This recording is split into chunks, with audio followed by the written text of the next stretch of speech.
How is everybody doing today? We're going to be talking about baseball cards in the actual game of baseball. And what I mean by that is a broadcaster for the New York Mets broadcasting team will, from time to time, break out the baseball cards. And he talks about his favorite and least favorite cards. However, in this video, I want to be talking about specifically the attention that the media is giving sports cards, and in this case, baseball cards. This is an article that came out a couple weeks ago, March 20th, by Rich Mueller, and it is from Sports Collectors Daily. So if you want to read the whole article, I will leave a link to it in the description of this video. However, I'm not going to be going into complete depth of this article, but I do want to talk about a few different things in this video from this article. So let's just dive right into it. Cards are often mentioned on baseball telecasts these days, but no big league broadcast crew digs them out more often than the New York Mets' Gary Cohen, Keith Hernandez, and Ron Darling. That's their broadcast team for the games. They've been known to dig into a monster box and start talking about the players they randomly pull out.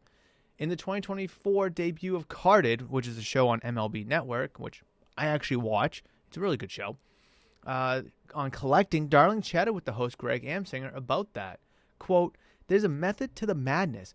When there's a really bad game, the producer will literally say in our ear, he goes, 'Break out the baseball cards.' So they'll break out the cards in a 15-5 game in between Gary Cohen, our play-by-play guy, Keith Hernandez, and I, who are two former big league players. It's like a 6 degrees of separation because Gary's known them from covering them from 35 years, but he's been doing play-by-play, and Keith and I just either played with them or played against them. So, a bunch of different angles there, when reminiscing and looking at these baseball cards. And as you can see by the photo here, Ron Darling talks about the 1975 Milwaukee Brewers.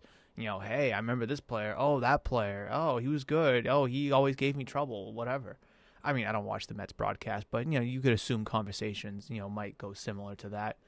Fun moments like that, along with some pretty smart and objective commentary, are some of the reasons why the trios endeared themselves to baseball fans, even those outside of Mets country. From playing games with the baseball cards as to appearing on one himself and signing thousands of them during and after his major league career, the 62-year-old Darling has been around cards his whole life. He grew up in Massachusetts, he collected Yaz and Conigliaro, he fell in love with baseball with the Impossible Dream Team for the Sox in '67. You'd think everything is a collectible now. Back then, no one ever thought of them as a collectible. We were just trying to while away some hours. And that is very true. I oftentimes see people come into the shop and they'll be like, oh, I had a bunch of 50s and 60s and 70s cards, but they're in trash condition because they put them in the spokes of their bikes, they put them in rubber bands, they would fling them, they would throw them, whatever the game might have been back then. However, that's kind of what the purpose of the cards was back then. It was a collectible, and it was a means to have fun. And quite frankly, people kind of forget that this is a hobby, and hobbies, just in general, regardless of the hobby, is meant to be fun. And no, we're not going to throw Joe Burrow rookies and Justin Herbert rookies at a wall or put them in the spokes of our bike.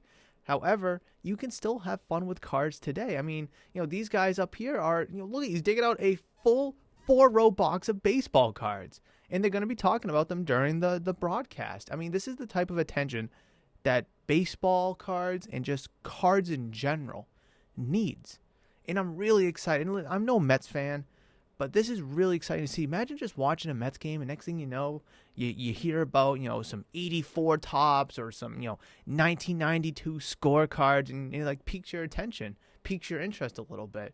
So I'm really excited. This is really all I wanted to talk about in today's video. It's just really cool to see these guys talk about baseball cards, and I hope more broadcast crew teams do so, especially in games that are maybe blowouts in favor of one team or the other, just because it's more and more attention to the hobby, which it has gotten more of in recent years, the past 2 years specifically.